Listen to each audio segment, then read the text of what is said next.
வாதம் பண்ணுறவங்க சொல்கிறாங்க இயேசு உண்மையில் மறிக்கலை அப்படின்னு. இயேசு மயக்கம் தான் போட்டுட்டார். சிலுவையில் இருக்கும்போது இயேசு மயக்கம் போட்டார்.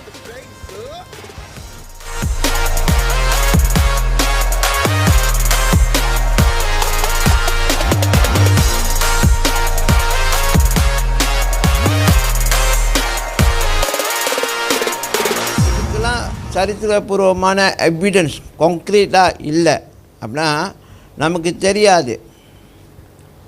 ஓகே, ஏன்னா வாதம் பண்ணுறவங்க சொல்கிறாங்க இயேசு உண்மையில் மறிக்கலை அப்படின்னு. இயேசு மயக்கம் தான் போட்டுட்டார். சிலுவையில் இருக்கும்போது இயேசு மயக்கம் போட்டார். ஓகே, அப்புறம் இயேசு கிறிஸ்து மயக்கம் போட்டினாரா மருத்துவ அடிப்படையில் என்ன சொல்கிறாங்கன்னா,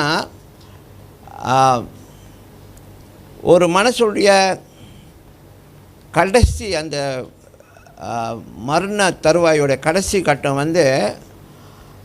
அவங்க அந்த சிலுவையில் இயேசு கிறிஸ்து தொங்கும்பொழுது ஏற்கனவே அவரை அந்த வெள்ளிக்கிழமை காட்டி கொடுக்கப்பட்ட அன்னைக்கு கூட்டிகிட்டு போனாங்களே, அன்றைக்கி நைட்டில் வச்சு உரின்னு உரிச்சிட்டானுங்க. அப்போயே அவருக்கு உடம்புல ரத்தம் ரொம்ப லாஸ் ஆச்சு. ரொம்ப ரத்தத்தை அவர் இழந்துட்டார். அதோட அந்த அந்த த்ரோமா அந்த ஒரு அந்த அதிர்ச்சிக்குள்ளே அவர் போனதுனால இன்னும் அவருடைய சரீரம் அதிகமான பலவீனமாச்சு. ஏன்னா ரத்தம் குறையுது அவர் உடம்புல. அதனால தான் மறுநாள் அந்த சிலுவைக்கு போகிற பயணத்தில் அவர் சிலுவையை சுமத்திட்டு போகும்போது அவர் தடுமாறுவார். ஒரு மனுஷனுக்கு ரத்தம் குறையும் பொழுது என்ன ஆகுதுன்னா லோ ப்ரெஷர் ஆகும். லோ ப்ரெஷர் ஆகும்போது அவருடைய உடம்பில் அந்த எனர்ஜி இருக்காது. அதனால தான் அவர் தடுமாறி ஒரு இடத்துல அப்படி சிலுவையை போட்டுருவார். புரியுதா?